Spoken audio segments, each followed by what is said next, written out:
Hi hello everyone. इस video के अंदर हम करेंगे complete the special marriage act 1954। इसको पूरा कंप्लीट करेंगे, एक एक प्रोविजन को देखेंगे और बेयर एक्ट से देखेंगे कि एग्जैक्टली बेयर एक्ट के अंदर क्या दे रखा है। क्योंकि ये जो इस तरीके के एक्ट्स होते हैं, अगर आप बेयर एक्ट से पढ़ लो तो that is more than enough. उससे ज़्यादा आपको कुछ रेफरेंस बुक्स नहीं पढ़नी होती। और इसी इवन रेफरेंस बुक भी देखोगे तो मोस्टली आपको उसके अंदर भी वो बेयर एक्ट ही डाल देता है, इसमें कुछ है नहीं खास। और बाकी सब्जेक्ट्स का भी मेनली हमारा बेयर एक्ट ज़्यादा इंपॉर्टेंट होता है। तो चलो स्टार्ट करते हैं। The special marriage act 1954। अब इसके अंदर किस तरीके से, पहले तो कितने चैप्टर हैं? 8 चैप्टर्स हैं। तो हमें एक फ्रेमवर्क पता होना चाहिए कि क्या है। 8 चैप्टर हैं कि कौन सा चैप्टर किस बारे में बात करता है। पहले एक प्रीलिमिनरी चैप्टर आता है जिसके अंदर 3 सेक्शंस आते हैं, जैसे सारे एक्ट के अंदर होते हैं कि शॉर्ट टाइटल, एक्सटेंड इन कमिटमेंट कहाँ पे, डेफिनेशन दे रखी है, और मैरिज ऑफिसर कैसे अपॉइंट होता है उसके बारे में बता रखा है। ठीक है। चैप्टर 2 जो है वो बात करता है सोलेमनाइजेशन ऑफ स्पेशल मैरिजेस की, किस तरीके से जो स्पेशल मैरिजेस होती हैं उनकी सोलेमनाइजेशन होती है। तो चैप्टर 2 आपका हो गया सोलेमनाइजेशन ऑफ मैरिजेस के ऊपर, जो कि सेक्शन 4 से लेके 14 तक आता है। तो 1 to 3 preliminary, 4 to 14 solemnization of special marriage. Then आपका चैप्टर 3 बात करता है रजिस्ट्रेशन के बारे में, registration of marriages celebrated in other forms. तो इसकी रजिस्ट्रेशन के बारे में बात कर रहा है। तो सेक्शन 15 to 18। देन चैप्टर 4 बात करता है consequences of marriage under this act, कि आप अगर इस एक्ट के अंदर मैरिज करते हो तो उसके क्या कॉन्सिक्वेंसेज होंगे। चैप्टर 4 के अंदर आता है section 19 to 21A। Then chapter 5 आता है आपके पास, जिसके अंदर दो ही सेक्शन है, 22 एंड 23, जिसके अंदर restitution of conjugal right and judicial separation की बात कर रखी है। जैसे आप सेक्शन 9 एंड 10 पढ़ते हैं हिंदू मैरिज एक्ट के अंदर, उसी तरीके की बात यहाँ पे कर रखी है। चैप्टर 6 आता है nullity of marriage and divorce के बारे में बात करता है, जिसके अंदर सेक्शन 24 से लेके 30 तक आते हैं। 24 से लेके 30 तक आते हैं। उसके बाद आपके पास चैप्टर 7 आता है, जिसके अंदर जुरिसडिक्शन एंड प्रोसीजर के बारे में बात कर रखी है, कि किसके पास जुरिसडिक्शन रहेगी और क्या प्रोसीजर रहेगा इस एक्ट को फॉलो करने के लिए। चैप्टर 7 पूरा इस बारे में बात करता है, जिसके अंदर सेक्शन 31 से लेके सेक्शन 41 तक आते हैं। और फिर आखिरी चैप्टर आता है आपके पास चैप्टर 8, जो कि मिसलेनियस प्रोविजंस के बारे में बात करता है, savings, penalty on married person marrying again under this act, जिसके अंदर से ये वाला सेक्शन काफ़ी इंपॉर्टेंट है। पनिशमेंट ऑफ बाइगेमी दे रखी है, penalty for signing false declaration और certificate, penalty for wrongful action of marriage officer. अगर मैरिज ऑफिसर जैसे अगर कोई रॉन्गफुल एक्शन कर देता है, कि जैसे नोटिस वगैरह देना होता है वो 30 डेज़ के पीरियड से पहले दे देता है, इस तरीके का कोई एक्ट कर देता है, तो उनके ऊपर भी पेनल्टी लगाई गई है। तो ये एक दो सेक्शन थोड़े से इंपॉर्टेंट है मिसलेनियस में से भी। देन मैरिज सर्टिफिकेट बुक की बात की गई है कि उसको इंस्पेक्शन के लिए ओपन रखा जाएगा, और transmission of copies of entries in marriage record, correction of errors, power to make rules, ये तो सब ऑब्वियस हैं, सब में होते ही हैं। फिर आपका first schedule, second schedule, third schedule and fourth schedule, fifth schedule दे रखा है। 5 शेड्यूल है इस एक्ट के अंदर। तो 51 सेक्शन है मिसलेनियस के अंदर, आपके 42 to 51 कवर होते हैं। तो ये एक ओवरव्यू टाइप हो गया कि इस एक्ट के अंदर क्या क्या दे रखा है। तो हम चैप्टर 1 से स्टार्ट करते हैं प्रीलिमिनरी से, कि ये चैप्टर का short title extent and commitment क्या है। तो ये इस एक्ट को हम क्या बोलेंगे, द स्पेशल मैरिज एक्ट बोलेंगे, जैसे हमें पता है ये 1954 का, और ये होल ऑफ इंडिया पे एप्लीकेबल होगा। ये वाली बात तो हट गई है, तो पहले होती थी, है ना। तो ये पूरे के पूरे इंडिया पे एप्लीकेबल होगा। और कमिटमेंट में कब से आएगा? कमिटमेंट के लिए हमें डेट दे रखी है कौन सी, 1 जनवरी 1955 से कमिटमेंट में आएगा। तो ये साथ में ही आप नोट डाउन कर सकते हो अपने यहीं पे बेयर एक्ट के अंदर, या नीचे दिया है तो वहाँ पे कर सकते हो, नीचे ही दिया होता है मोस्टली। तो 1 जनवरी 1955 से कमिटमेंट में आएगा। 1954 में बना है, और कमिटमेंट में कब से आया? 1 जनवरी 1955 से कमिटमेंट में आया। आप कुछ डेफिनेशंस की बात करते हैं, उसी तरीके की डेफिनेशन है जैसे आप बाकी लॉ के अंदर पढ़ते हो मैरिज से रिलेटेड, हिंदू मैरिज एक्ट के अंदर या और के अंदर वैसे ही रहता है। तो यहाँ पे डिग्री ऑफ प्रोहिबिटेड रिलेशनशिप दे रखा है कि जब भी ये वर्ड यूज होगा तो इसका मतलब क्या होगा। तो a man and any person mention in part 1 of the first schedule. तो मैन, या फिर जो हमें शेड्यूल 1 के अंदर पार्ट 1 के अंदर दे रखे हैं वो वाले, उसको देख लेंगे अब। और या फिर वुमेन, जो कि पार्ट 2 के अंदर दे रखे हैं उसी शेड्यूल के अंदर, वो क्या आपस में कहलाएंगे? प्रोहिबिटेड डिग्री ऑफ रिलेशनशिप के अंदर कहलाएंगे, कि उनके बीच में किस तरीके का रिलेशन है, प्रोहिबिटेड रिलेशनशिप है, जो कि अभी हम पढ़ेंगे आगे जब कंडीशन पढ़ेंगे सेक्शन 4 के अंदर ही, जहाँ पे बता रखा है कि हम प्रोहिबिटेड रिलेशनशिप में मैरिज नहीं कर सकते। अगर आपके कस्टम से अलाउ करते हैं तो आप कर सकते हो। अब रिलेशनशिप, इसके अंदर ये जो रिलेशनशिप हैं आपके, जो प्रोहिबिटेड रिलेशनशिप है, ये किसी भी तरीके से हो सकते हैं। हो सकता है कि यूट्रिन ब्लड का हो, या हाफ ब्लड का हो, या फुल ब्लड का हो। तो ये टर्म्स भी अभी हमें ये समझा रखे हैं, इनको भी देख लेते हैं। सेम वैसे ही जैसे आपने ये बाकी आपने एक्ट पढ़े होंगे, मैरिज से रिलेटेड, उसमें भी यही चीज़ें दे रखी हैं, वही मीनिंग यहाँ पे आते हैं। चाहे आपके बीच में रिलेशन हो, इलेजिटिमेट ब्लड रिलेशनशिप हो या लेजिटिमेट हो रिलेशनशिप, चाहे एडॉप्शन का हो या बाय ब्लड हो, सब इसके अंदर इंक्लूड हो जाते हैं इस रिलेशनशिप वर्ड के अंदर। फुल ब्लड का मतलब क्या होता है कि अगर two person are said to be related to each other by full blood when they are descended from common ancestor by the same wife, यानी कि अगर ए और बी हस्बैंड एंड वाइफ है, इनके दो बच्चे होते हैं जिनका नाम सी और डी है, तो ये क्या है, कैसे रिलेशन के अंदर आ जाएंगे, फुल ब्लड रिलेशनशिप में आ जाएंगे। क्यों? क्योंकि इनके कॉमन असेंडेंट है और जो इनकी मदर है वो भी सेम है और जो फादर है वो भी सेम है, तो ये फुल ब्लड रिलेशनशिप के अंदर आ जाएंगे। एंड हाफ ब्लड तब कहलाता है when they are descendant from common ancestor but different wife. अगर मान लो यही ए और बी का एक बेटा होता सी और ए एक और शादी करता सी से, और ए और सी तो इसका बेटा ही हो गया, ई बोल लो, ए और ई से शादी करता और इनका एक बेटा होता जिसका नाम होता डी, तो ये आपस में किस तरीके से रिलेशन में हो जाते, हाफ ब्लड के, कि इनके फादर सेम है लेकिन मदर जो है वो अलग अलग हो गई, तो वो हाफ ब्लड रिलेशन हो जाता है। यूट्रिन ब्लड क्या होता है कि दो व्यक्ति को हम बोलेंगे कि वो एक दूसरे से यूट्रिन ब्लड रिलेशनशिप के अंदर है जब उनकी कॉमन एंसेस्ट्रेस होती है, यानी कि मदर सेम होती है लेकिन हस्बैंड अलग अलग होते हैं। कि अगर बी की शादी पहले ए से हुई थी और उनका एक बेटा होता है जिसका नाम एफ रखा जाता है, फिर बी की शादी जो है सी से होती है और उनका एक बेटा होता है जिसका नाम ई रखा जाता है, तो ये किस तरीके से रिलेशनशिप के अंदर है, दोनों यूट्रिन ब्लड के रिलेशनशिप है क्योंकि इनकी मदर सेम है लेकिन फादर अलग अलग है। तो ये चीज़ हमारी यहाँ पे कवर हो गई। ठीक है, डिस्ट्रिक्ट कोड ये सब इतना इंपॉर्टेंट नहीं है, तो ये आप वैसे भी रीड करोगे समझ जाओगे। इसके बाद हम आते हैं मैरिज ऑफिसर के लिए कि मैरिज ऑफिसर कौन है। तो मैरिज ऑफिसर सीधी सी बात बोल रखी है कि इस पर्टिकुलर एक्ट के लिए जो स्टेट गवर्नमेंट है वो क्या कर सकती है, नोटिफिकेशन निकाल के ऑफिशियल गजट के अंदर एक या एक से ज़्यादा मैरिज ऑफिसर्स पूरे या किसी पार्ट ऑफ द स्टेट के लिए अपॉइंट कर सकती है। तो एक के तो बस की होती नहीं है, स्टेट इतनी बड़ी होती है, तो एक से ज़्यादा ही ऑफिसर अपॉइंट किए जाते हैं। For the purpose of this Act, in its application to citizens of India domiciled in the territories to which this Act extends, who are in state of Jammu Kashmir, the central government may by notification in official gazette specify such officers of central government as may think fit to be the marriage officer in the state or any part thereof। तो ये इतना relevant वाली बात है नहीं, यही आपकी main बात है। उसके बाद सोलेमनाइजेशन ऑफ स्पेशल मैरिज की बात आती है जो कि इसका इंपॉर्टेंट सेक्शन है जहाँ से हमें समझ आना शुरू होगा या हमारे लिए कुछ रेलिवेंट चीज़ें आती हैं। सबसे पहले इसने बता रखा है कि क्या कंडीशन है अगर आपको स्पेशल मैरिज को सोलेमनाइज करना है, अगर स्पेशल मैरिज एक्ट के हिसाब से अगर आपको मैरिज करनी है। तो यहाँ पे क्या है कि अ मैरिज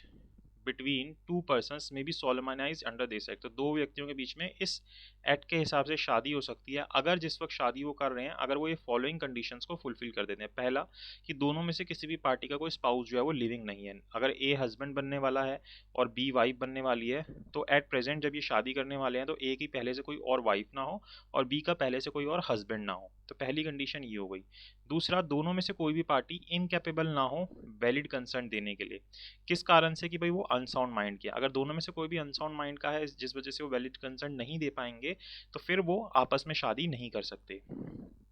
इसी के अंदर दूसरा बता रहा है कि दोनों में से ही कोई पार्टी वैलिड कंसेंट तो दे सकते हैं लेकिन वो मेंटल डिसऑर्डर से सफ़र कर रहे हैं इस तरीके की कि extent has to be unfit for marriage and procreation of children, कि वो शादी करने के लिए सही नहीं है और वो चिल्ड्रन को प्रोक्रिएट नहीं कर पाएंगे, तो उस सिचुएशन में भी उनको शादी नहीं करनी है। फिर बताता है तीसरा, आपका पहला हो गया, दूसरा हो गया और ये फिर तीसरा आता है the male has completed age of 21 years and female the age of 18 years. तो मेल के लिए एज 21 है और फीमेल के लिए 18 है, तो इन्होंने ये एज कंप्लीट कर ली हो और वो आपस में प्रोहिबिटेड डिग्री ऑफ रिलेशनशिप के अंदर ना हो। अगर ये चार ये वाली कंडीशन प्लस आगे भी और कंडीशन है इनको पूरा करते हैं तभी वो आपस में मैरिज कर सकते हैं स्पेशल मैरिज एक्ट के हिसाब से, अदरवाइज वो स्पेशल मैरिज एक्ट के हिसाब से मैरिज नहीं कर सकते। प्रोहिबिटेड डिग्री ऑफ रिलेशनशिप के अंदर शादी कब अलाउड होगी, ये आपसे एमसीक्यू में पूछा जा सकता है। तो ये कब अलाउ होती है? जब दोनों में से किसी एक पार्टी के भी कस्टम्स जो हैं वो अलाउ करते हैं कि वो आपस में शादी कर सकते हैं, मतलब with in prohibited degree of relationship शादी कर सकते हैं। और ई पॉइंट आता है आपके पास, where marriage is solemnized in state of Jammu Kashmir both the parties are citizen in India domicile in the territory which this act extend. तो इसका कोई अभी मतलब बनता नहीं है क्योंकि अभी जम्मू कश्मीर को हमने अलग से कोई स्टेटस नहीं दे रखा, तो अब अगर कोई जम्मू कश्मीर में रह रहा है तो डोमिसाइल्ड इन इंडिया ऑटोमेटिकली हो गई। तो ये वाली बात हो गई आपकी, यहाँ तक पहले चार जो हैं यही आपके कंप्लीट हो गए। ई वाले को आपको नहीं भी करोगे तो भी कोई फ़र्क नहीं पड़ता। अब एक्सप्लेनेशन आती है जिसके अंदर इसने कस्टम का मतलब बताया है। जो हम कस्टम्स पढ़ते हैं कि कस्टम क्या होते हैं, तो कस्टम इसके अंदर 3 अगर कंडीशन आप सेटिस्फाई करते हो और स्टेट गवर्नमेंट डिक्लेयर कर देती है कि हाँ ये जो है कस्टम है ट्राइब कम्युनिटी या ग्रुप या फैमिली का, तो फिर वहाँ पे वो कस्टम माने जाएंगे। पहला कि वो जो रूल है जिसको भी आप फॉलो कर रहे हो कॉन्टीन्यूसली और यूनिफॉर्मली बहुत लंबे टाइम से फॉलो कर रहे हैं उस ट्राइब के, कम्युनिटी के, ग्रुप के या फैमिली के मेंबर। फिर वो जो रूल है वो अपने आप में सर्टेन है और अनरीजनेबल नहीं है और ना ही पब्लिक पॉलिसी के अपोज है। और तीसरी चीज़ कि that such rule if applicable only to a family has not been discontinued by the family, की अगर एक पर्टिकुलर फैमिली ही उसको फॉलो कर रही है तो उस फैमिली ने उसको कभी भी बीच में डिसकंटिन्यू नहीं किया है। अगर ये 3 कंडीशन पूरी हो जाती हैं तो वो आपका कस्टम माना जाएगा। कोई चीज़ कस्टम बनने के लिए 3 कंडीशन होनी चाहिए। तो ये सेक्शन 4 के अंदर आपको आपकी 4 कंडीशंस पूरी करनी है अगर स्पेशल मैरिज एक्ट के हिसाब से मैरिज करनी है तो। उसके बाद नोटिस ऑफ इंटेंडेड मैरिज के बारे में बता रखा है कि अगर कोई भी मैरिज जिसको भी जो भी होने वाली है intended to be solemnize under this act, की मतलब कि ऐसा है कि इस एक्ट के अंदर ये शादी होगी, the parties of the marriage shall give notice thereof in writing in the form specified in second schedule. जो सेकंड शेड्यूल के अंदर हमें एक फॉर्मेट दे रखा है जो मतलब इसी एक्ट के अंदर ही है, जब आप पीछे जाके देखोगे तो उस फॉर्मेट के अंदर आपको एक नोटिस देना होगा राइटिंग के अंदर टू द मैरिज ऑफिसर, जो कि सेक्शन 3 के अंदर अपॉइंट हुआ है जिस भी डिस्ट्रिक्ट के अंदर वो है, in which at least one of the parties to the marriage has resided for a period of not less than 30 days immediately preceding the date on which the such notice is given. तो यहाँ से आपका एक MCQ बन सकता है, section 4 से बन सकता है, सेक्शन 5 से बन सकता है, कि कौन से डिस्ट्रिक्ट के मैरिज ऑफिसर को वो नोटिस देंगे शेड्यूल 2 के हिसाब से। तो जहाँ पे भी दोनों में से कोई एक पार्टी 30 दिन के अंदर रही है शादी होने से पहले, मतलब इस नोटिस के भेजने से पहले, उस डिस्ट्रिक्ट के मैरिज ऑफिसर को ये इंटेंडेड नोटिस भेजा जा सकता है कि हम स्पेशल मैरिज एक्ट के हिसाब से मैरिज करेंगे। फिर सेक्शन 6 बोलते हैं marriage notice book and publication. अब इसको मेंटेन करना होता है, तो जो मैरिज ऑफिसर है वो क्या करेगा, जितने भी नोटिस उसको आएंगे जो कि सेक्शन 15 के अंदर दिए गए हैं, तो उसका वो रिकॉर्ड मेंटेन करेगा with the record of his office and shall also forthwith enter a true copy of every such notice in book prescribed for that purpose। और उस नोटिस की एक ट्रू कॉपी एक बुक के अंदर भी मेंटेन करेगा जिसको क्या बोला जाएगा, मैरिज नोटिस बुक बोला जाएगा। और ये जो बुक है वो ओपन रहेगी इंस्पेक्शन के लिए सभी रीजनेबल टाइम पे। रीजनेबल टाइम मतलब ऑफिस टाइम हो गया, नॉर्मली जो जब भी कोई नॉर्मल ऑफिस डेज के अंदर वो ओपन रहेगी इंस्पेक्शन के लिए, विदाउट फीस, कोई भी बिना फीस के उसको देख सकता है, by any person desires of inspecting the same, की अगर कोई भी उसको जाके देखना चाहता है तो देख सकता है, उसकी कोई फीस नहीं लगेगी। The marriage officer shall cause every such notice to be published by affixing a copy thereof to some conspicuous place in his office। और उसका एक नोटिस अपने ऑफिस के अंदर भी लगा देगा, कोई भी कॉन्स्पिशियस प्लेस पे कोई भी अगर उसके ऑफिस में आ रहा है तो वो उसको देख सकता है नॉर्मली। तीसरी चीज इसके अंदर बोलता है where either of the parties to an intended marriage is not permanently residing within the local limits of the district of the marriage officer to whom the notice has been given under section 5, कि वो वहाँ पे permanently नहीं रह रहे दोनों में से, अगर जो पार्टी नोटिस भेज रही है और वहाँ की परमानेंट रेजिडेंट नहीं है, तो उस सिचुएशन के अंदर जो मैरिज ऑफिसर है वो उस नोटिस की कॉपी, जो भी नोटिस दिया गया जहाँ पे वो 30 दिन रह ली थी पार्टी और उस एरिया के मैरिज ऑफिसर को नोटिस दिया जा रहा था, तो उस एरिया का मैरिज ऑफिसर क्या करेगा, दूसरे एरिया के मैरिज ऑफिसर को इस नोटिस को ट्रांसमिट करेगा जिसकी भी लिमिट्स के अंदर वो व्यक्ति परमानेंटली रह रहा था, ताकि उस एरिया में भी पता चल जाए। And that marriage officer shall thereupon cause a copy thereof to be affix in some conspicuous place in his office, और वो भी अपने ऑफिस के अंदर फिर उस नोटिस को लगा लेगा। तो ये सेक्शन 6 के अंदर दे रखा है। अब कोई व्यक्ति, जैसे कि अब किसी का पहले से कोई स्पाउस लिविंग है या किसी को कोई ऑब्जेक्शन लेना है उस मैरिज के लिए, तो वो किस तरीके से लिया जा सकता है। तो एनी पर्सन, कोई भी व्यक्ति, may before expiration of the 30 days, की 30 दिन अभी पूरे नहीं होने चाहिए, from the date on which such notice has been publish, की अगर 2 तारीख को है तो उससे आप 30 दिन कैलकुलेट कर लो, 30 दिन अगर कंप्लीट नहीं हुए हैं तो कोई भी व्यक्ति क्या कर सकता है, सबसेक्शन 2 ऑफ सेक्शन 6 के हिसाब से object to the marriage on the ground that it would contravene one or more of the conditions specified in section 4, की जैसे ए व्यक्ति जाके ये ऑब्जेक्शन ले सकता है अगर बी और सी ने इंटेंडेड नोटिस दिया है शादी से पहले जो देना था 30 दिन पहले, तो विद इन 30 days ए जाके ये ऑब्जेक्शन ले सकता है कि ये जो शादी होगी इनके बीच में सेक्शन 4 का वॉयलेशन होगी। यानी कि अगर मान लो बी की पहले से एक वाइफ थी ए जिसका नाम था, तो वो जाके बोलेगी कि देखो सेक्शन 4 के सब सेक्शन 1 का वॉयलेशन हो रहा है, इसका तो स्पाउस पहले से लिविंग है। तो इस तरीके से कोई भी जाके ऑब्जेक्शन ले सकता है, लेकिन उसके पास टाइम पीरियड कितना है, विद इन 30 डेज वो ये ऑब्जेक्शन ले सकता होता है। अब अगर वो मान लो 30 डेज बीत जाते हैं जिस भी दिन वो इंटेंडेड मैरिज नोटिस आया था, जो अभी आपने पब्लिश किया था, the marriage may be solemnize unless it has been previously objected under subsection 1। तो अब अगर 30 दिन बीत गए और कोई ऑब्जेक्शन नहीं आया सबसेक्शन 1 के अंदर, तो उस मैरिज को क्या किया जा सकता है, सोलेमनाइज किया जा सकता है। The nature of the objection shall be recorded in writing by the marriage officer in the marriage notice book। अगर कोई ऑब्जेक्शन आता है तो उस ऑब्जेक्शन के नेचर को मैरिज ऑफिसर के द्वारा मैरिज बुक के अंदर, वो जो नोटिस बुक बनाया गया था जिसके अंदर सारे नोटिस लगाए जा रहे थे, उसके अंदर वो नोट करेगा एंड देन उसको रीड ओवर करेगा और एक्सप्लेन करेगा अगर जरूरी है तो to the person making objection and shall be sign by him और ऑन हिज बिहाफ। तो और फिर उससे वो साइन भी करा लेगा कि आपने ये ऑब्जेक्शन किया है, या उसके बिहाफ पे किसी से वो साइन करा लेगा जिसने भी ये ऑब्जेक्शन किया है। तो सेक्शन 7 के अंदर हमें बता रखा है कि किस तरीके से ऑब्जेक्शन लिया जा सकता है। Procedure on receipt of objection. अब जब ऑब्जेक्शन आएगा तो उस वक्त क्या प्रोसीजर फॉलो किया जाएगा। अगर ऑब्जेक्शन आता है सेक्शन 7 के अंदर एक इंटेंडेड मैरिज के लिए जिसका नोटिस पब्लिश हुआ है सेक्शन 6 के अंदर, तो जो मैरिज ऑफिसर है वो उस मैरिज को सोलेमनाइज नहीं करेगा until he is inquired into the matter of the objection. जब तक कि वो पूरी तरीके से इंक्वायर नहीं कर लेता और सेटिस्फाई नहीं हो जाता कि इस मैरिज को सोलेमनाइज नहीं करना चाहिए, या फिर जो ऑब्जेक्शन है वो विड्रॉ हो जाता है, तो उस सिचुएशन के अंदर भी मैरिज को सोलेमनाइज किया जा सकता है। लेकिन जो मैरिज ऑफिसर है वो 30 दिन से ज़्यादा नहीं लेगा from the date of objection for the purpose of inquiring into the matter of the objection and arriving at a decision. तो जिस भी दिन ऑब्जेक्शन हुआ है उसके विद इन 30 डेज जो मैरिज ऑफिसर है वो डिसाइड करेगा कि ये जो ऑब्जेक्शन है ये सही है या नहीं है, और ये मैरिज सोलेमनाइज होनी चाहिए या नहीं होनी चाहिए। If marriage officer upholds the objection and refuses to solemnize the marriage, वो बोलता है कि हाँ ऑब्जेक्शन सही है और मना कर देता है कि मैरिज को वो सोलेमनाइज नहीं करेगा, तो दोनों में से कोई भी पार्टी जो भी मैरिज करने वाली थी 30 दिन के अंदर अंदर जिस भी दिन वो रिफ्यूजल हुआ है उसके अगेंस्ट क्या कर सकती है, अपील कर सकती है डिस्ट्रिक्ट कोर्ट के अंदर। नॉर्मल जो डिस्ट्रिक्ट कोर्ट होते हैं आपके, उसके अंदर अपील किया जा सकता है जिस भी लोकल लिमिट्स की जुरिडिक्शन के अंदर वो मैरिज ऑफिसर का ऑफिस लोकेटेड था। फिर उसके बाद जो डिसीजन होगा डिस्ट्रिक्ट कोर्ट का उस अपील के अंदर वो फाइनल होगा and the magistrate officer shall act in conformity with the decision of the court. और मैरिज ऑफिसर फिर वैसे ही काम करेगा जो भी डिस्ट्रिक्ट कोर्ट ने बोला है। देन सेक्शन 9 आता है। यहाँ पे मैरिज ऑफिसर की पावर दे रखी है कि वो क्या चीज़ें कर सकता है इन रिस्पेक्ट ऑफ इंक्वायरीज, जो कि इसको ऊपर बोला गया था। तो जैसे एक सिविल कोर्ट के पास पावर होती है, वो सारी की सारी पावर इसके पास भी आ जाती है जो सीपीसी के अंदर दी गई है। यही पावर होती है कि वो किसी को भी सम्मन करके विटनेस के तौर पर बुला सकता है, उसको ओथ पे एग्जामिन कर सकता है, डिस्कवरी एंड इंस्पेक्शन कर सकता है, कोई डॉक्यूमेंट के प्रोडक्शन के लिए कंपेल कर सकता है किसी को, कोई एविडेंस एफिडेविट पे ले सकता है, या कमीशन इशू कर सकता है किसी विटनेस को एग्जामिन करने के लिए, जो थर्ड पर्सन इशू होता है उसको इशू कर सकता है कि जाके एग्जामिन करो। एंड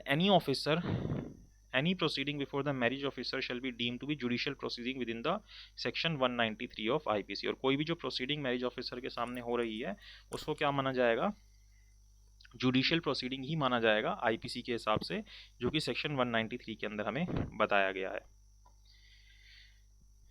ठीक है, फिर एक्सप्लेनेशन दे रखी है for the purpose of enforcing the attendance of any person to give evidence the local limit of jurisdiction of marriage officer shall be local limit of his district. तो जिस भी एरिया के अंदर वो जिस भी डिस्ट्रिक्ट में वो बैठा हुआ है उसकी वो जो भी डिस्ट्रिक्ट है उसकी वो डिस्ट्रिक्ट मानी जाएगी किसी को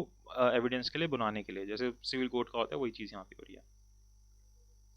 सबसेक्शन 2 बोलता है if it appears to the marriage officer that objection made to an intended marriage is not reasonable, ये जो व्यक्ति ने आके ऑब्जेक्शन लिया ये रीजनेबल नहीं है या फिर गुड फेथ के अंदर नहीं किया गया है, तो फिर उस सिचुएशन के अंदर मैरिज ऑफिसर क्या कर सकता है, जिस व्यक्ति ने ऑब्जेक्शन लगाया उसके ऊपर कॉस्ट भी लगा सकता है by way of compensation not exceeding 1000 rupees, 1000 रुपये तक का मैक्सिमम लगा सकता है। And award the whole or any part thereof to the parties of the intended marriage, और या तो वो पूरा अमाउंट या उसमें से कुछ अमाउंट इंटेंडेड मैरिजेस जिनकी भी मैरिज होने वाली थी, जो भी उसकी पार्टी थी, उनको दे सकता है।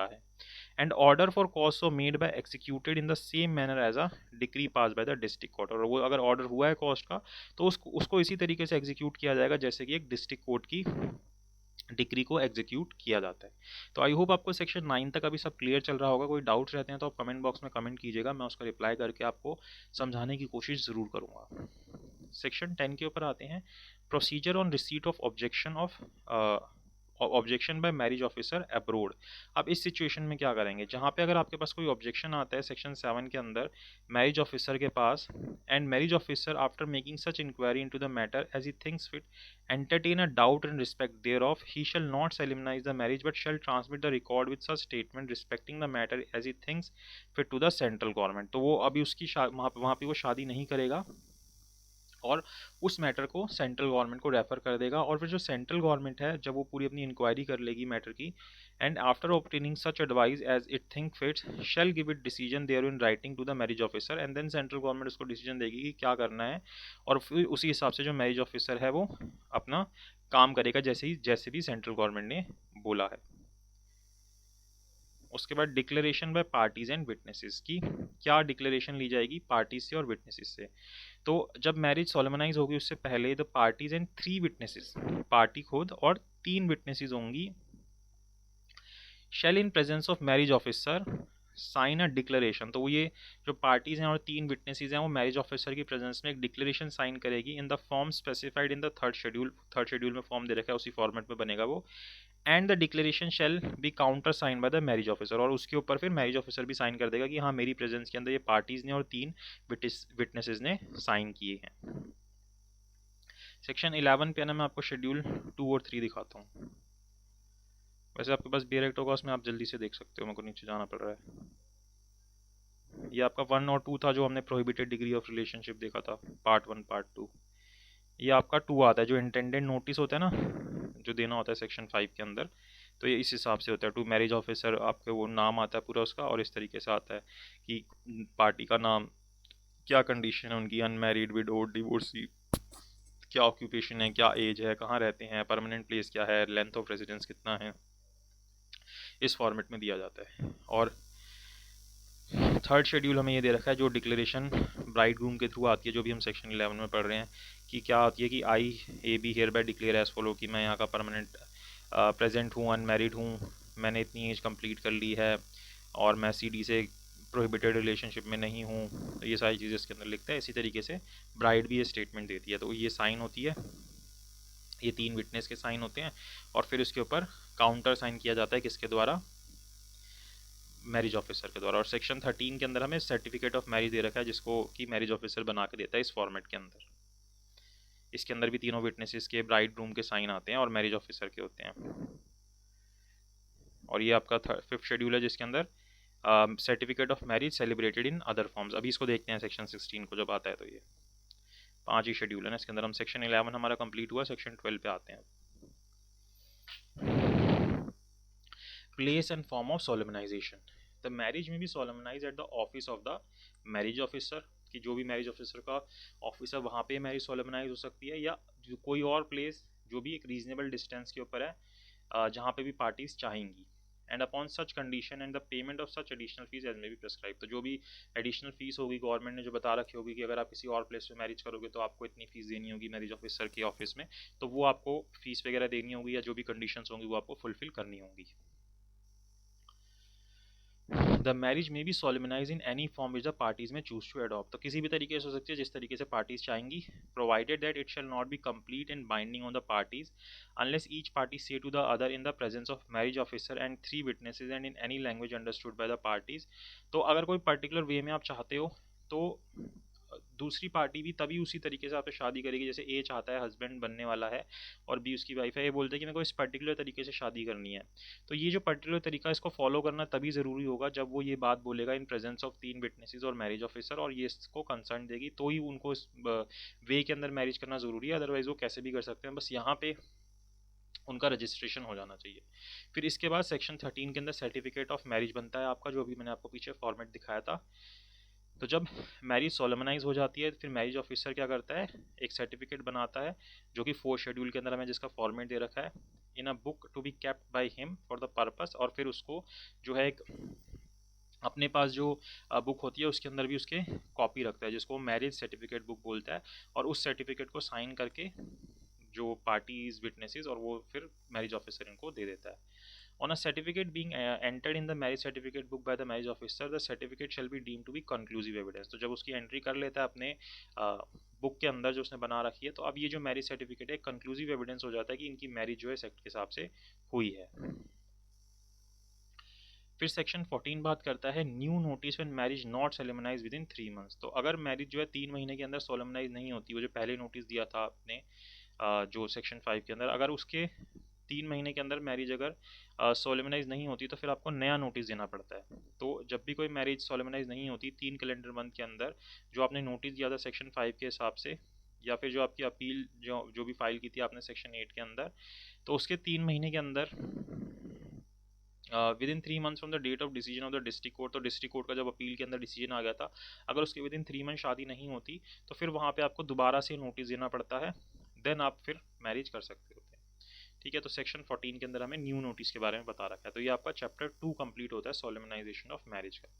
देन चैप्टर 3 आता है registration of marriage celebrated in other forms. क्या बोलता है ये section 15? Any marriage celebrated whether before और after the commencement of this act, चाहे इससे पहले हो या इसके बाद हो, other than marriage solemnized under the special marriage act 1872 और under this act may be registered under the chapter by a marriage officer in the territory to which this act extend if the following conditions are fulfilled. तो अगर आपने किसी और तरीके से celebrate किया तो उसको किस तरीके से रजिस्टर किया जाएगा उसके बारे में बोल रहा है। A ceremony of marriage has been perform between the parties and they have been living together as husband and wife ever since, की उन्होंने अपने हिसाब से वो मैरिज सेरेमनी की हो और उसके बाद वो हमेशा से ही हस्बैंड वाइफ के तौर पर साथ में रह रहे हों। दोनों में से कोई भी पार्टी ने eight the time of registration more than one spouse living, की दोनों में से किसी भी पार्टी का कोई और स्पाउस जो है वो लिविंग नहीं होना चाहिए उनके अलावा, खुद के अलावा।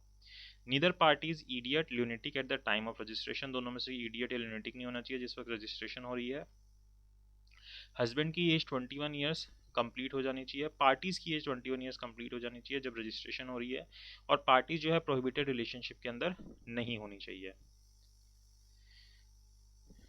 The parties has been residing within the district, और पांचवी जो आखिरी कंडीशन आती है, जो पार्टीज हैं वो कहाँ रह रही हो, within the district of marriage officer for period not less than 30 days immediately preceding the date on which the application is made in for the registration of the marriage, की जब भी आपने मैरिज की application लगाई है उससे 30 दिन तक, आप उससे पहले 30 दिन तक उस डिस्ट्रिक्ट के अंदर रहे हो जिस भी मैरिज ऑफिसर के पास आप ये एप्लीकेशन लगा रहे हो। जैसे होता है ना कि आपने किसी तरीके से शादी कर ली और आपने रजिस्टर नहीं कराई है या इसको पहले आपने फॉलो नहीं किया, तो ऐसा तो है नहीं कि आपको चांस नहीं दिया जाएगा कि आप उसको रजिस्टर कर सको। तो ये उसी चीज़ के लिए यहाँ पे प्रोसीजर दे रखा है कि आप उस सिचुएशन में भी मैरिज को रजिस्टर कर सकते हो। तो क्या प्रोसीजर रहेगा रजिस्ट्रेशन का, सेक्शन 16 में बताता है कि जब भी एप्लीकेशन मिलेगी दोनों पार्टीज़ के द्वारा जो साइन होगी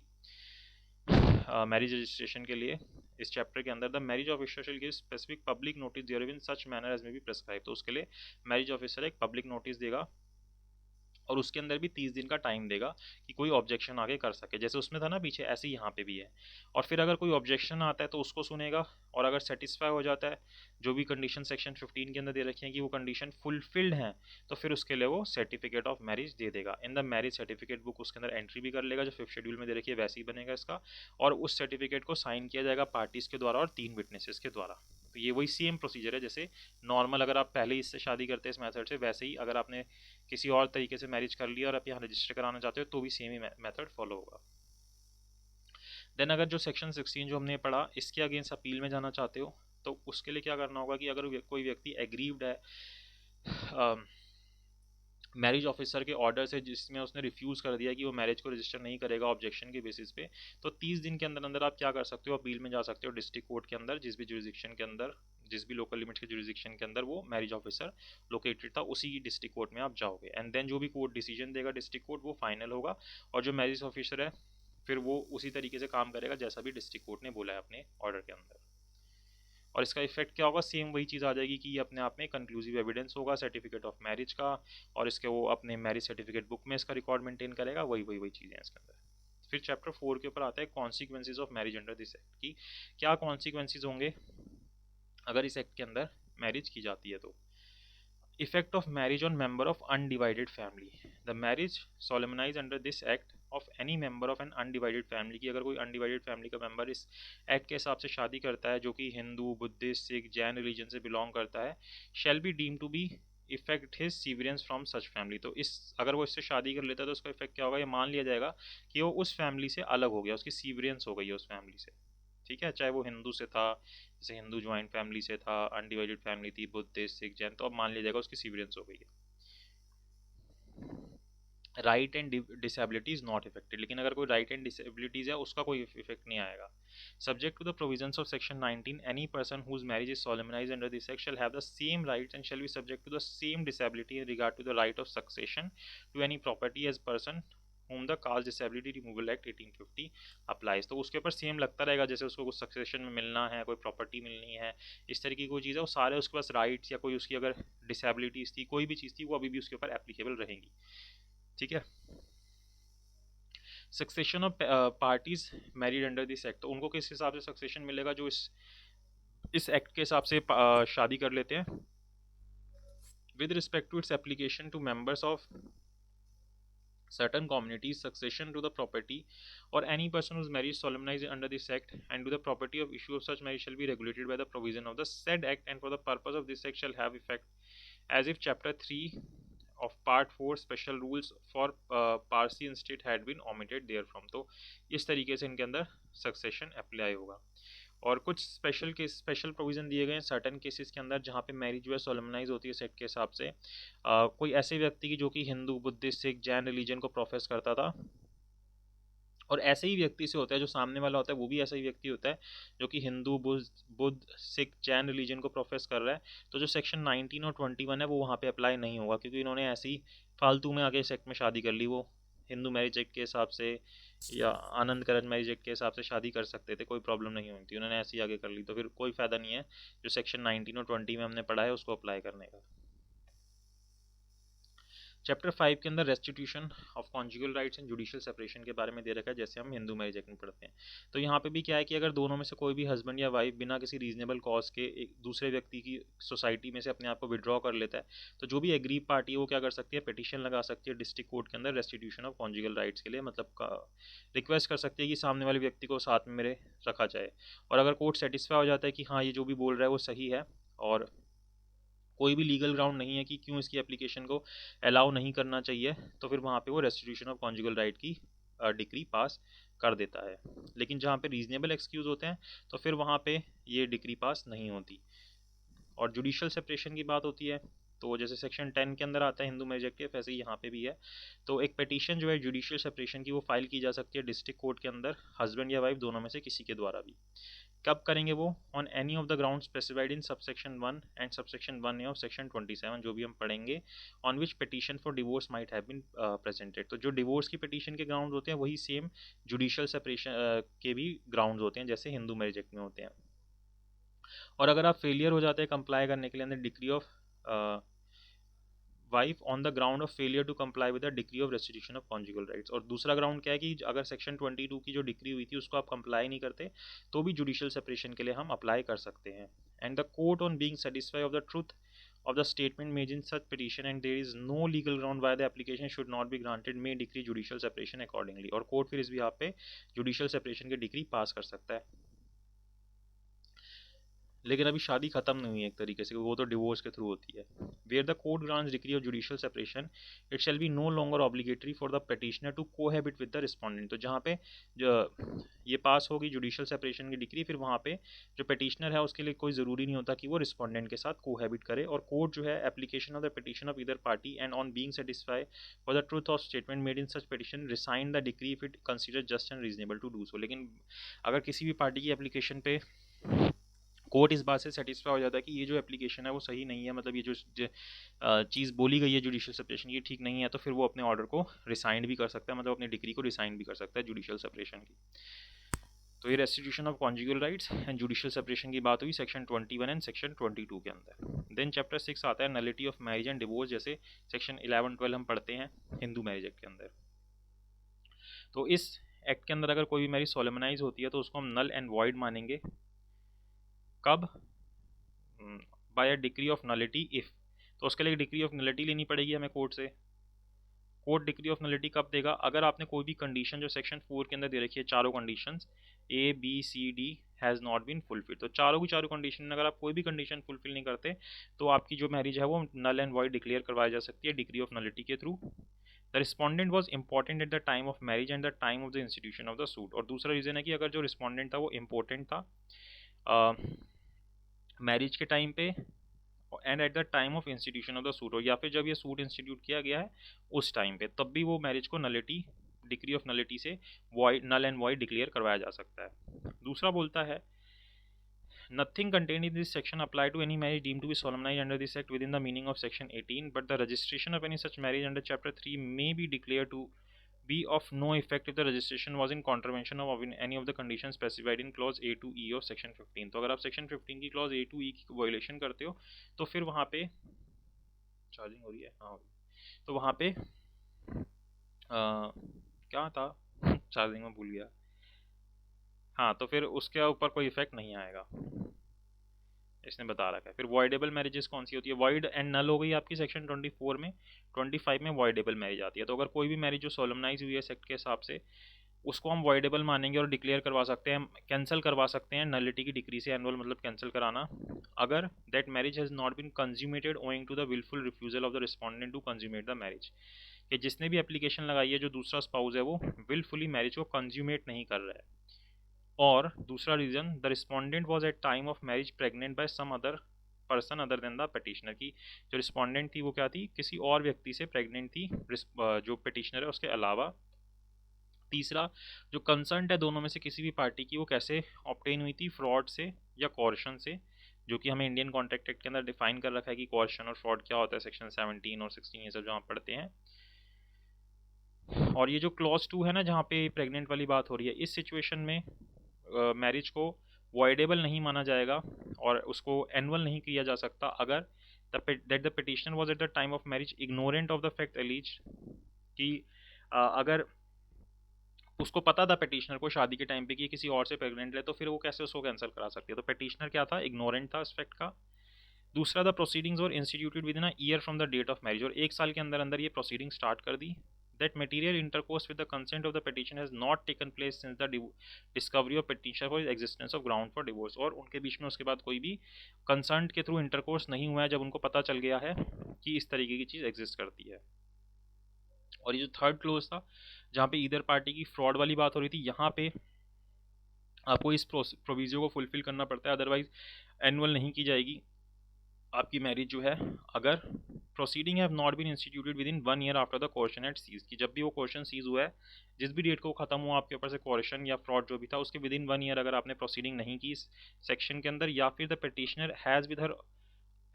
with his or her consent live with other party to the marriage as husband and wife after the caution has ceased or as the case may be fraud has been discovered, कि जब उनके ऊपर से वो caution हट गया या fraud discover हुआ उसके बावजूद भी दोनों में से कोई हस्बैंड वाइफ के तौर पर रह रहे हैं जिसके साथ भी धोखा हो रहा था, तो फिर भी वो ये इस एप्लीकेशन को फाइल नहीं कर सकते, सेक्शन 25 की वॉइडेबल वाली, उसको वो एनुअल नहीं करा सकते, शादी को कैंसिल नहीं करा सकते। देन सेक्शन 26 आता है legitimacy of children of void and voidable marriage की बात करता है कि जो बच्चे होंगे इस मैरिजेस से उनकी क्या लेजिटिमेसी होगी। Any child of such marriage who would have been legitimate if the marriage has been valid, तो वो जो भी होंगे वो लेजिटिमेट माने जाएंगे। Shall be legitimate whether such child is born before और after the commencement of the marriage laws, जब भी ये जो अमेंडमेंट के बाद क्योंकि ऐड हुआ था, तो कभी भी कुछ भी होगा तो वो बच्चे जो हैं लेजिटिमेट ही माने जाएंगे। वेदर और note a degree of nullity is granted in respect of that marriage, चाहे नलिटी की डिग्री होती है या नहीं होती है, मैरिज एनुअल होती है या नहीं होती है, उससे कोई फ़र्क नहीं पड़ेगा। जहाँ पे मान लो डिग्री हो जाती है नलिटी की, और जैसे वॉइडेबल मैरिज थी और डिग्री हो जाती है सेक्शन 21 के अंदर, और अगर कोई चाइल्ड बिगोटन हो जाता है या कंसीव हो जाता है उस डिग्री के आने से पहले ही, who would have been legitimate child of the parties to the marriage if at the date of the decree it has been dissolved instead of being annulled shall be deemed to be the legitimate child notwithstanding the degree of nullity, तो उसको भी हम क्या मानेंगे, legitimate child ही मानेंगे। तो ये चीज़ हमको यहाँ पे दे रखी है। फिर डिवोर्स के बारे में बात आता है, सेक्शन 13 जो हम पढ़ते हैं यहाँ पे सेक्शन 27 है। तो पिटीशन लगाई जा सकती है डिवोर्स की डिस्ट्रिक्ट कोर्ट के अंदर, हस्बैंड या वाइफ दोनों में से किसी के भी द्वारा, इन ग्राउंड्स के बेसिस पे। तो यहाँ पे भी वही ग्राउंड्स है कि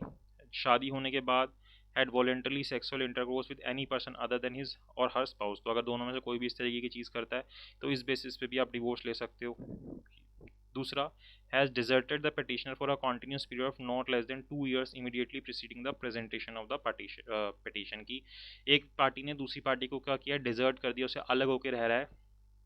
कम से कम 2 साल के लिए इस पिटीशन के लगाने से पहले अगर ये चीज़ हो जाती है कि 2 साल तक वो अलग रहता है, डिजर्ट करके रहता है दूसरे को, तो जिस व्यक्ति से वो दूर होकर खुद गया था ना, तो जो दूसरी व्यक्ति जिसको जो अपनी मर्जी से अलग नहीं हुआ था, तो वो व्यक्ति कोर्ट के अंदर एप्लीकेशन लगा सकता है डिवोर्स की, कि ये मेरे से जानबूझ के खुद ही डिजर्ट होकर रह रहा था और 2 साल हो गए इस बात को। या फिर दोनों में से कोई भी, undergoing a sentence of imprisonment for 7 years or more for an offence as defined in Indian penal code. तो 7 साल या 7 साल से ऊपर की अगर किसी को भी सजा हुई है तो आप डिवोर्स की एप्लीकेशन लगा सकते हो, आपको डिवोर्स मिल जाएगा। और चौथा आता है has since the solemnization of marriage treated petitioner with cruelty. तो ये क्रुएल्टी का ग्राउंड हो गया कि आप दोनों में से कोई भी एक दूसरे को क्रुएल्टी से ट्रीट कर रहा है। has been incurably of unsound mind or has been suffering continuously or intermittently from mental disorder of such kind and to such extent that petitioner cannot reasonably be expected to live with the respondent। तो भाई दिमागी तौर पर कोई दिक्कत हो गई तो फिर भी आप ये एप्लीकेशन लगा सकते हो। फिर इसने मेंटल डिसऑर्डर का मतलब बताया कि मेंटल इलनेस, अरेस्टेड और incomplete development of mind, psychopathic disorder या इस तरीके की कोई भी चीज़ है। फिर अगला रीज़न आता है has been suffering from venereal diseases in communicable form. तो वहाँ पे भी आप ये एप्लीकेशन लगा सकते हो। Has not been heard of being alive for period of 7 years। जो आपका एविडेंस एक भी बोलता है कि हम मान लेंगे, एज्यूम कर लेते हैं कि वो व्यक्ति मर गया है, तो उस सिचुएशन में अगर 7 साल तक किसी ने उसको देखा नहीं है, सुना नहीं है, तो वहाँ पे भी आप फिर डिवोर्स की एप्लीकेशन लगा सकते हो। 1A बोलता है, जो सबसेक्शन 1A ऐड किया गया है, a wife may also present petition for divorce to the district court on the ground. जैसे हमारे वहाँ पे होता था ना हिंदू मैरिज एक्ट में कि वाइफ को भी कुछ सेपरेट ग्राउंड दिए गए थे, इसी तरीके से यहाँ पे भी ये ग्राउंड सिर्फ वाइफ को दिए गए हैं कि ये भी पिटीशन लगा सकती है डिवोर्स की। ये ग्राउंड हस्बैंड के पास एप्लीकेबल नहीं होंगे। तो वाइफ क्या बोल सकती है, that is husband has since the solemnization of marriage been guilty of rape, sodomy और बेस्टिलिटी। तो इस तरीके की अगर चीज़ों के अंदर वो गिल्टी पाया जाता है उसका हस्बैंड, तो वाइफ डिवोर्स मांग सकती है। That in suit under section 18 of the Hindu Adoption and Maintenance Act or on the proceeding under section 125 of CRPC under the corresponding section 488 of जो पुराने वाला CRPC था, a decree or order as a case में भी has been passed against the husband awarding maintenance to the wife। की order हो चुका है कि maintenance पे किया जाए wife को, that she has living apart, और उसके बाद वो अलग ही रह रही है अपने husband से, और उस डिक्री को हुए हुए या ऑर्डर को हुए हुए 1 साल से ऊपर हो गया है या 1 साल हो गया है, तो वहाँ पे भी वाइफ जो है वो अपने हस्बैंड से डिवोर्स मांग सकती है। तो ये सेक्शन सबसेक्शन 1 और सबसेक्शन 1A के अंदर दिया गया है हमें सेक्शन 27 के डिवोर्स के ground. Then either party to the marriage, whether solemnized before or after commencement of this special marriage act, may present a petition for divorce to the district court on the ground। तो दोनों में से कोई भी in ground की basis के ऊपर भी डिवोर्स की पिटीशन लगा सकते हैं। that there has been no resumption of cohabitation as between the parties to the marriage for a period of 1 year। कि वो एक साल से ऊपर हो गया या 1 साल हो गया कि वो कोहेबिटेशन कर ही नहीं रहे हैं जब उनके बीच में जुडिशियल सेपरेशन की डिक्री पास हुई है, उसके बाद भी जुडिशियल डिक्री हो गई है जुडिशियल सेपरेशन की और 1 साल बीत गया, तो भी दोनों पार्टी क्या कर सकती हैं, डिवोर्स की पिटीशन लगा सकती है। और उनके बीच में कोई भी रेस्टिट्यूशन ऑफ कॉन्जुगल राइट्स नहीं हुआ है, even passage of that decree जो रेस्टिट्यूशन ऑफ कॉन्जुगल राइट की थी, और उसको भी हुए हुए 1 ईयर से या 1 ईयर या 1 ईयर से ऊपर हो गया, तो वहाँ पे भी वो डिवोर्स मांग सकते हैं। फिर सेक्शन 27A बात करता है alternative relief in a divorce proceeding की। आपको अल्टरनेटिव रिलीफ देने की बात हो रही है डिवोर्स प्रोसीडिंग के अंदर। On a petition for dissolution of marriage by decree of divorce except in so far as the petition is founded on the ground mentioned in clause H subsection 1 of section 27। अगर इस ground के basis पे divorce की degree लगाई जाती है, the court में भी इस continued just to do so having regard to the circumstances of course pass instead of degree of judicial separation. तो वहाँ पे कोर्ट डिवोर्स की जगह पे क्या कर सकता है, जुडिशियल सेपरेशन की डिग्री फाइल कर सकता है, पास कर सकता है। मतलब कि आपका सब सेक्शन 1 कौन सा था, ये था। इसके अंदर अगर एच ग्राउंड के बेसिस पे होता है, एच ग्राउंड कौन सा था, अगर वो ये वाले बेसिस पे 7 साल वाली बात के बेसिस पे, तो यहाँ पे जुडिशियल सेपरेशन की डिग्री पास कर सकता है कोर्ट। देन जैसे वहाँ पे आता था हिंदू मैरिज एक्ट में म्यूचुअल कंसेंट से डिवोर्स लेना, यहाँ पे भी म्यूचुअल कंसेंट का प्रोविज़न डाला गया है। तो दोनों पार्टीज़ यहाँ पे पिटिशनर बन के म्यूचुअल कंसेंट का एप्लीकेशन डालती है कि वो अब अलग अलग रहना चाहते हैं और उनको 1 साल हो गया है, एक साल या 1 साल से ऊपर हो गया कि वो अलग अलग रह रहे हैं और वो साथ में रहने के लिए अब नहीं रहना चाहते या अनेबल है रहने के लिए, और उन्होंने म्यूचुअली एग्री किया है कि वो अब इस शादी को डिसॉल्व करना चाहते हैं। तो यहाँ पे भी मोशन पास होगा जब ये करेंगे, तो on the motion of both the parties made not earlier than 6 month after the date of presentation of petition. तो फर्स्ट मोशन पास होगा जो वो एप्लीकेशन लगाएंगे, और सेकंड मोशन पास होगा मैरिज के 6 महीने बाद, एंड देन उनकी जो मैरिज है वो डिसॉल्व हो जाएगी। तो मिनिमम पीरियड होता है 6 महीने का, मैक्सिमम होता है 18। तो इसके बीच में उनको सेकंड जो मोशन है वो उसके लिए कोर्ट में जाना होता है, एंड देन उनकी मैरिज जो है वो डिसॉल्व हो जाती है। देन सेक्शन 29 आता है restriction on petitioner for divorce during first 1 year after marriage. तो यहाँ पे रेस्ट्रिक्शन लगाई गई है on petitions for divorce during first 1 year after marriage की। अगर अब ये जैसे वही सेम बात आ रही है हिंदू मैरिज एक्ट में कि अभी आपकी शादी को 1 साल पूरा नहीं हुआ है तो उस विद इन 1 ईयर, जैसे आज अगर शादी हुई है तो इसके 1 साल तक आप पिटीशन फाइल नहीं कर सकते डिवोर्स की।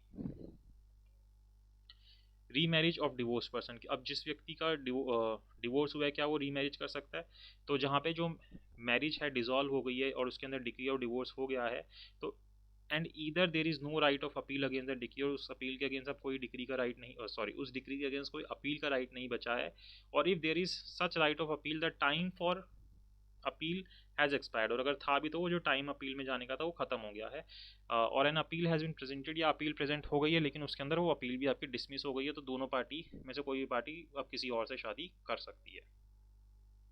तो ये चैप्टर 6 जो है वो कंप्लीट होता है, जिसके अंदर आपकी ये सारी बातें हुई कि वॉइडेबल मैरिज, डिवोर्स की बात करना, ये सारी चीज़ें। अब जुरिस्डिक्शन एंड प्रोसीजर की बात होती है चैप्टर 6 के अंदर। तो court to which petition should be made, तो आप कौन से कोर्ट के अंदर आप पिटीशन करोगे? आपको डिवोर्स की पिटीशन लगानी है, रेस्टिट्यूशन ऑफ कॉन्जुगल राइट की पिटीशन लगानी है, तो कहाँ जाके आप ये एप्लीकेशन लगाओगे? तो उस डिस्ट्रिक्ट कोर्ट के अंदर लगाओगे जिस भी डिस्ट्रिक्ट कोर्ट की लोकल लिमिट्स के अंदर, मतलब जिस भी कोर्ट की लोकल लिमिट्स के पास ओरिजिनल सिविल जुरिस्डिक्शन है। अब किसके पास होगी? पहली चीज़ जहाँ पे मैरिज सोलमनाइज हुई है उस डिस्ट्रिक्ट कोर्ट के अंदर लगा सकते हो, जिस भी डिस्ट्रिक्ट कोर्ट की लोकल जुरिस्डिक्शन के अंदर या जुरिस्डिक्शन के अंदर ये मैरिज सोलमनाइज हुई है वहाँ पे एप्लीकेशन लगाई जा सकती है। चैप्टर 5 या 6 की जो आपको लगानी है, जुडिशियल सेपरेशन की, कॉन्जुगल राइट्स की, डिवोर्स की, जो सी भी एप्लीकेशन लगानी है नलिटी कराने की, या तो respondent at the time of presentation of the petition resided की, जो रिस्पॉन्डेंट है जब ये प्रेजेंट की जा रही है उस वक्त वहाँ पे रिसाइड कर रहा है जिस भी कोर्ट की लोकल लिमिट्स में, वहाँ लगाई जा सकती है। या फिर दोनों पार्टीज़ जो हैं साथ में रही थी मैरिज होने के बाद एक साथ, जहाँ पे भी लास्ट में रही थी वहाँ पे लगाई जा सकती है उस कोर्ट के अंदर जिस भी लोकल लिमिट्स के अंदर वो रहे हैं। और अगर वाइफ पिटिशनर है तो जो जब भी वो एप्लीकेशन लगा रही है, जिस वक्त वो एप्लीकेशन लगा रही है जहाँ पे भी वो रिजाइड कर रही है उस जगह पे भी वो फाइल कर सकती है। तो ये इसकी ईज़ के लिए, वाइफ की ईज़ के लिए इस चीज़ को किया गया। Then the petitioner is residing at the time of presentation of the petition in case where the respondent is at the time residing outside the territory to which this act extend। अब कोई बाहर जाके रह रहा है दूसरा spouse, तो जहाँ पे भी इंडिया के अंदर वो petitioner रह रहा है उस जगह पे वो एप्लीकेशन लगा सकता है। Without prejudice to any jurisdiction exercisable by this court under subsection 1, the district court may by virtue of this subsection entertain a petition by wife domicile in the territories to which this act extend for nullity of marriage for a divorce if she is resident in that said territories and has been ordinary resident therein for a period of 3 years immediately preceding the presentation of the petition and the husband is not resident in the said territories। तो वहाँ पे भी लगाई जा सकती है। Then उसके जो कंटेंट्स है उसकी वेरिफिकेशन करनी होगी, और क्या क्या कंटेंट्स आएंगे। तो जो भी पिटीशन लगेगी चैप्टर 5 या 7 के अंदर, सॉरी 6 के अंदर, वो क्या क्या चीज़ें देंगी, जो भी आपको रिलीफ वगैरह चाहिए वो सब आपको मेंशन करना पड़ेगा। आपको ये लिखना है कि आपके बीच में कोई कोल्यूजन नहीं है एप्लीकेशन फाइल करते हुए, मतलब पिटीशनर और दूसरी पार्टी के बीच में। देन स्टेटमेंट होनी चाहिए कि हर एक जो पिटीशन है, मतलब ये जो पिटीशन जो भी फाइल की गई है, जो भी कर रहे हो आप, वो वेरीफाइड है पिटीशनर के थ्रू या किसी और कॉम्पिटेंट व्यक्ति के थ्रू उसके बिहाफ पे की गई है, और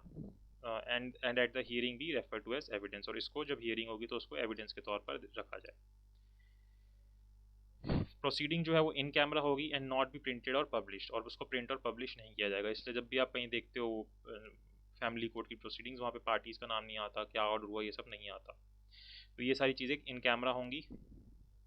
किसी की प्रेजेंस में नहीं होगी, एडवोकेट वगैरह रहेंगे, और उसको प्रिंट या पब्लिश नहीं किया जाएगा कहीं पे भी। अगर हाई कोर्ट का जजमेंट है या सुप्रीम कोर्ट का जजमेंट है तो उसको पब्लिश करने की परमिशन है, उसके अंदर भी आपको प्रीवियस परमिशन लेनी पड़ेगी कोर्ट की, एंड देन उसको पब्लिश किया जा सकता है। अगर कोई भी पर्सन प्रिंट करता है या पब्लिश करता है इस सेक्शन को कॉन्ट्रवीन करते हुए, तो उसके ऊपर फाइन लगाया जा सकता है जो कि 1000 रुपीज़ तक का हो सकता है। अब जो कोर्ट डिग्री पास कर रहा है उसकी कुछ ड्यूटीज होती हैं सेक्शन 34 के हिसाब से। तो कोई भी प्रोसीडिंग जो चैप्टर 5 या चैप्टर 6 के अंदर हुई है, वेदर डिफेंडेंट और not, if the court is satisfied that, अगर कोर्ट सेटिस्फाई होता है any of the ground for granting relief exist, की जो भी ग्राउंड है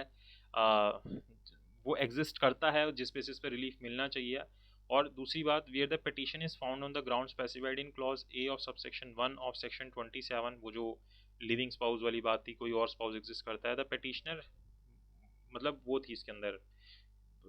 अपने स्पाउस के अलावा किसी और के साथ रिलेशनशिप के अंदर आता है। The petitioner has not in any matter been accessory और in connived or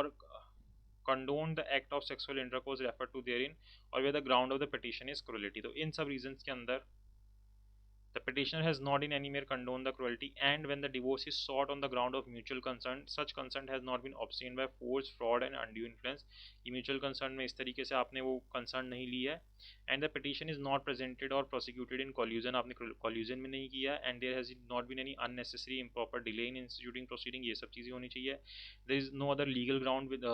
why the relief should not be granted, कोई और legal ground नहीं है। तो ये simple सी चीज़ें रखी है। then and in such case but not otherwise the court shall decree such relief accordingly। तो उस situation फिर कोर्ट अपनी डिग्री दे देगा। Before proceeding to grant any relief under this act, it shall be the duty of the court in first instance in every case where it is possible so to do consistently with the nature and circumstances of the case, to make every endeavor to bring about reconciliation between the parties। इसलिए आप family courts में देखोगे कि court क्या हमेशा कोशिश करता है कि जो पार्टीज हैं वो आपस में रिकनसाइल कर लें, वो आपस में खुद साथ में रहने लग जाए। तो ये पूरे एफर्ट्स करने हैं कोर्ट को कि उनकी जो मैरिज है वो रिकनसाइल हो जाए। कोर्ट्स को अपनी तरफ से पूरे एफर्ट्स करने हैं इसके अंदर। For the purpose of aiding the court in bringing about such reconciliation, the court may, if parties so desire, if the court thinks it just and proper so to do, adjourn the proceeding for a reasonable period not exceeding 15 days and refer the matter to any person named by the parties। कि भाई party बोलती है कि हमारे बीच में ये समझौता करा देगा, तो उसको मैटर कोर्ट रेफर कर सकता है कि आप प्लीज़ इनको सुनिए, इनके बीच में आप रिकन्सिलिएशन करा दीजिए, रजामंदी करा दीजिए। To any person nominated by the court, या कोर्ट अपने हिसाब से किसी तीसरे व्यक्ति के पास भेज देता है मीडिएशन के अंदर या इस तरीके की चीज़ों के अंदर, कि जो भी होगा आप हमें बताइएगा, वहाँ पूरी कोशिश कीजिएगा कि इनके बीच में जो शादी है वो रिकनसाइल हो जाए। In every case where marriage is dissolve by decree of divorce, the court passing the decree shall give a copy thereof free of cost to each of the parties. तो जो भी decree होगी court की, वो decree दोनों parties को free of cost court provide करेगा। Section 35 आता है relief for respondent in divorce and other proceeding, की रिस्पोंडेंट के लिए क्या रिलीफ है डिवोर्स या बाकी प्रोसीडिंग्स के अंदर। In any proceeding for divorce or judicial separation or restitution of conjugal rights, the respondent may not only oppose the relief sought on the ground of petitioner's adultery, cruelty, desertion, but also make a counter claim for any relief under this act। तो जैसे अब आप allegations लगा रहे हो respondent के ऊपर कि अडल्ट्री में इन्वॉल्व था, क्रुएल्टी में इन्वॉल्व थी या डिजर्शन में इन्वॉल्व थी, तो यहाँ पे सिचुएशन में वो अपने आप को डिफेंड तो करेगा या करेगी, लेकिन साथ ही साथ वो जो रिस्पोंडेंट है वो काउंटर क्लेम भी कर सकता है किसी और रिलीफ के लिए कि मैंने ऐसा नहीं किया, उल्टा ये ऐसा था। तो इस तरीके की काउंटर क्लेम किया जा सकता है पिटिशनर के द्वारा एंड इफ रिस्पोंडेंट के द्वारा। और अगर जो पिटिशनर की एडल्ट्री, क्रुएल्टी या डिसर्शन प्रूव हो जाती है जब जिसने एप्लीकेशन फाइल की थी, तो कोर्ट में give the respondent any relief under this act. तो कोर्ट फिर उस रिस्पोंडेंट को जो भी रिलीफ है इसको इस एक्ट के अंदर अवेलेबल है वो उसको दे सकती है, to which he or she would have been entitled if he or she has presented the petition seeking such relief on that ground। उसको एज अ petitioner मान के अब उसको फिर कोई भी रिलीफ जो इस एक्ट के अंदर अवेलेबल था वो उस रिलीफ उसको दिया जा सकता है। एलिमनी पेंडेंट लाइटे की बात की जाती है कि जब प्रोसीडिंग पेंडिंग है उसके अंदर एलिमनी की बात की जा रही है। तो अगर कोई भी प्रोसीडिंग चैप्टर 5 या चैप्टर 6 के अंदर लगता है डिस्ट्रिक्ट कोर्ट को कि जो वाइफ है उसकी कोई भी इंडिपेंडेंट इनकम नहीं है जो कि उसको सफिशिएंट हो उसको सपोर्ट करने के लिए और उसके नेसेसरी एक्सपेंसेस को उठाने के लिए, तो फिर वाइफ की एप्लीकेशन के ऊपर हस्बैंड को ऑर्डर किया जा सकता है कोर्ट के द्वारा कि वो उसको एक्सपेंसेस पे करे, हफ्ते के बेसिस पे, मंथली बेसिस पे, जैसे भी एज पर हस्बैंड्स इनकम, जैसी भी उसकी इनकम है, महीने का 10 कमाता है तो 4-5 इसको दे। इट में seem dream to the court to be reasonable. तो कोर्ट देखेगा कि कितना रीजनेबल है, कितना मिलना चाहिए हस्बैंड के ऊपर और किस किस के खर्चे हैं, तो इस हिसाब से कोर्ट फिर ऑर्डर कर देता है। तो यहाँ पे भी ये रिलीफ मिलता है, जैसे हिंदू मैरिज एक्ट में दिया है, जैसे मुस्लिम लॉ के अंदर दिया है, जैसे सेक्शन 125 में दिया है, तो यहाँ पे भी ये रिलीफ दिया गया है। Permanent alimony and maintenance. तो परमानेंट एलिमनी की बात होगी जब प्रोसीडिंग खत्म हो जाएगी, तो जब चैप्टर 5 चैप्टर 6 की प्रोसीडिंग चल रही होगी और उसके अंदर डिक्री हो जाएगी, या फिर जब डिक्री पास की जा रही होगी या कोई सब्सिक्वेंट डिक्री पास की जा रही होगी, तो जब भी पिटिशनर के द्वारा कोई एप्लीकेशन लगाई जाएगी इस पर्पस के लिए, तो वहाँ पे कोर्ट क्या ऑर्डर कर सकता है, that husband shall secure to the wife for her maintenance and support if necessary by a charge in the husband's property such gross sum. तो वहाँ पे ग्रॉस सम देने के लिए बोला जा सकता है, या सच मंथली और पीरियोडिकली पेमेंट देने के लिए बोला जा सकता है मनी के टर्म में, जो कि नॉट एक्सीडिंग हर लाइफ, उसकी लाइफ से ज़्यादा नहीं होगी, एज हैविंग की उसकी लाइफ वो मर जाएगी उसके बाद भी पे करता रहेगा, ऐसा नहीं होगा, उसकी लाइफ तक जब तक भी जिंदा है। As having regard to her own property की कितनी उसके पास प्रॉपर्टी है, ये सब देखते हुए दोनों को एक बीच में इक्वलिटी लाते हुए कोर्ट ये ऑर्डर करेगा। और अगर डिस्ट्रिक्ट कोर्ट सेटिस्फाई हो जाता है कि कोई चेंज है दोनों के सर्कमस्टांसिस के अंदर, दोनों में से किसी भी सर्कमस्टांसिस के अंदर जब ये ऑर्डर कर दिया गया सबसेक्शन 1 के अंदर उसके बाद, तो फिर वो जो कोर्ट है वो इस ऑर्डर को जो हुआ था सबसेक्शन 1 में मेंटेनेंस का, उसको वेरी कर सकता है कि भाई पहले मेंटेनेंस 2000 की पे हो रही थी, अब 1000 पे करो या अब 3000 पे करो, जो भी ये सिचुएशन को देखते हुए वेरी हो सकता है, मॉडिफाई हो सकता है, रिसाइंड हो सकता है कि नहीं अब ज़रूरत नहीं है, तो उस हिसाब से कोर्ट ऑर्डर कर सकता है। और अगर मान लो वाइफ जो है जिसके फेवर के अंदर ये ऑर्डर हुआ था, वो वाइफ क्या करती है, दोबारा से रीमैरी कर लेती है और is not leading a chest life, और वो या फिर चेस्ट लाइफ नहीं जी रही होती है, तो उस सिचुएशन में भी कोर्ट जो है वो मना कर सकता है कि अब आपको मेंटेनेंस देने की ज़रूरत नहीं है। देन कस्टडी ऑफ चिल्ड्रन की बात होती है कि जो बच्चों की कस्टडी है वो किसके पास रहेगी। तो जो भी प्रोसीडिंग है चैप्टर 5-6 के अंदर, the district court may from time to time pass such interim orders and make such provision in the decree as it seem it to be just and proper with respect to the custody maintenance and education of minor children. तो court देखता रहेगा, interim order pass करता रहेगा कि किसकी custody में रहना चाहिए, कौन उसका खर्चा उठाएगा, कौन किसकी कस्टडी में रहेगा, कौन उसकी मेंटेनेंस उठाएगा, कौन उसकी एजुकेशन का खर्चा उठाएगा, consistently with their wishes wherever possible, and may after decree upon application of petition for the purpose make revoke or suspend vary from time to time। और बार बार फिर वो जो भी सिचुएशन चेंज होगी उस हिसाब से कोर्ट भी अपनी चीज़ें चेंज करता रहेगा कि अच्छा कस्टडी इसके पास होनी चाहिए, सिचुएशन चेंज होगी इसके पास होनी चाहिए, खर्चा ये उठाएगा ये उठाएगी, उस हिसाब से कोर्ट चीज़ें करता रहेगा। एंड देन यहाँ पे आप इसके ऑर्डर के अगेंस्ट जो भी चैप्टर 5-6 के अंदर हुआ है उसके अंदर भी आप क्या कर सकते हो, किसी भी डिग्री के अगेंस्ट अपील में जा सकते होते हो।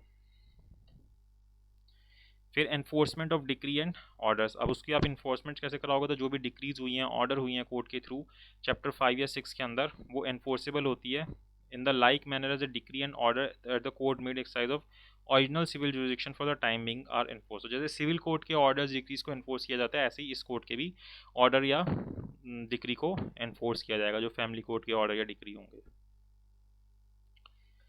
सेक्शन 40A आता है power to transfer petition in certain cases. तो यहाँ पे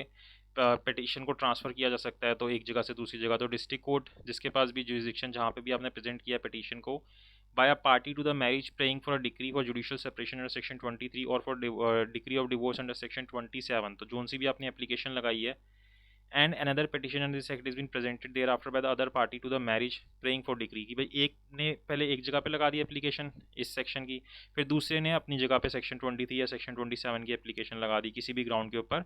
इन द सेम डिस्ट्रिक्ट कोर्ट, तो सेम डिस्ट्रिक्ट कोर्ट में लगा दिया, दूसरे किसी डिस्ट्रिक्ट कोर्ट में लगा दी सेम स्टेट के अंदर या किसी और स्टेट के अंदर, तो उस सिचुएशन के अंदर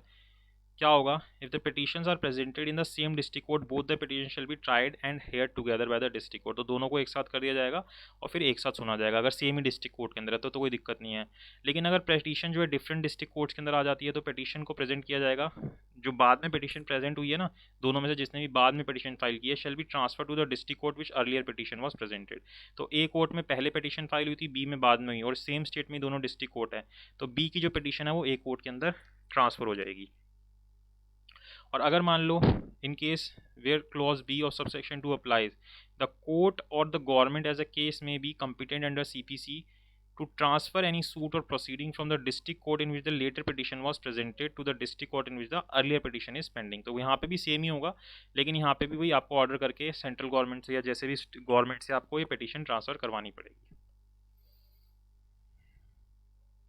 फिर सेक्शन 40B डाला गया है जो कि अमेंडमेंट के थ्रू डाला गया, special provision relating to trial and disposal of petition under this act. The trial of the petition under this act shall so far as practicable consistently with the interest of justice in respect of the trial be continued from day to day, तो आपको उसको regular basis पे उसकी proceeding चलानी है जो trial चलेगा इसके अंदर until its conclusion unless the court find the adjournment of the trial beyond the following day to be necessary for reason to be recorded। लेकिन कोर्ट को लगता है कि नहीं इतने टाइम का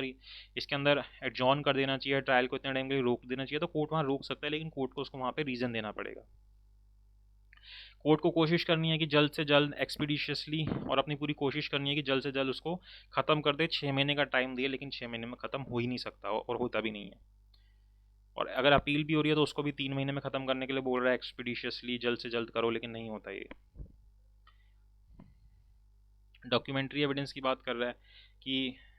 no document shall be inadmissible in evidence in any proceeding at the trial of a petition under this act on the ground that it is not duly stamped or registered। अब कोई document जो अगर duly stamped या register नहीं है तो आप ये नहीं बोलोगे कि वो इनएडमिसिबल है एविडेंस के तौर पर इस एक्ट के लिए। बाकी जो सिविल कोर्ट में जो चलना है आपका एविडेंस एक्ट लगना है या क्रिमिनल कोर्ट में चलना है वो अलग चीज़ है, लेकिन इस एक्ट के लिए बोल रहा है कि अगर वो ड्यूली स्टैम्प नहीं है, रजिस्टर नहीं है, तब भी आप उसको लेके आ सकते हो। देन हाई कोर्ट की पावर है कि प्रोसीजर वगैरह बना सकते हैं इसके लिए। मिसलेनियस प्रोविजन आ जाते हैं, सेविंग का कुछ मतलब नहीं है। पेनल्टी बता रखी है कि अगर कोई व्यक्ति दोबारा से शादी कर लेता है तो, कि उसने पहले से शादी कर रखी है, इस एक्ट के अंदर दोबारा से शादी कर लेता है तो फिर उसने offence section 494 495 of IPC commit कर दिया तो उसको उस हिसाब से सज़ा मिलेगी, और साथ ही साथ उसकी जो ये सेकंड मैरिज उसने किया वो क्या मानी जाएगी, वॉइड मानी जाएगी। अगर कोई बाईगैमी करता है तो वही सेक्शन लग जाएंगे, शादी भी वॉइड मानी जाएगी। और फॉल्स डिक्लेरेशन सर्टिफिकेट अगर कोई साइन करता है तो जो भी साइन कर रहा है, अटेस्ट कर रहा है सर्टिफिकेट को, जो फॉल्स है या उसको पता है कि ये फॉल्स था, तो उसको सेक्शन 199 ऑफ आईपीसी का ऑफेंस माना जाएगा। अगर मैरिज ऑफिसर कोई रॉन्गफुल एक्शन करता है तो वहाँ पे जहाँ पे उसको ये चीज़ पता थी और वो उसके लिए नोटिस नहीं पब्लिश करता है जो उसको सेक्शन 5 में बोला था करने के लिए, या 30 दिन के अंदर वो पब्लिकेशन नहीं करता उस नोटिस की, या कोई और प्रोविज़न को कॉन्ट्रीब्यूट करता है, तो वहाँ पे मैरिज ऑफिसर को भी पनिशमेंट की बात की गई है, जिसके अंदर उसको 1 साल तक का जेल भेजा जा सकता है, 500 रुपये का जुर्माना लग सकता है, दोनों चीज़ें भी हो सकती है। और जो मैरिज सर्टिफिकेट है जो हमने ऊपर भी पढ़ा था, वो हमेशा उसकी बुक जो है ओपन रहेगी इंस्पेक्शन के लिए, और आप उसकी सर्टिफाइड कॉपी भी ले सकते हो फीस पे करके। ठीक है, देन कॉपीज़ ऑफ एंट्रीज को मैरिज रिकॉर्ड के लिए भेज दिया जाएगा। कोई एरर वगैरह उसको आप करेक्ट करवा सकते हो विद इन 1 मंथ जब भी आपको उसकी डिस्कवरी हो रही है। ठीक है, तो ये आपके पास यहाँ पे पावर दे रखी है एक तरीके की। रूल्स वगैरह बनाने की पावर दे रखी है सेंट्रल गवर्नमेंट को, तो ये तो वैसी ही होती है इसके अंदर सारी। रिपील्स एंड सेविंग है तो ये तो इतना कुछ है नहीं खास इसके अंदर, और ये आपका स्पेशल मैरिज एक्ट जो है वो ख़त्म हो जाता है। तो आई होप आपको समझ आया हो, आपको एक थॉरली चीज़ मिल गई हो कि स्पेशल मैरिज एक्ट के अंदर क्या दे रखा है और किस तरीके से आप इसको पढ़ सकते हो, कवर कर सकते हो।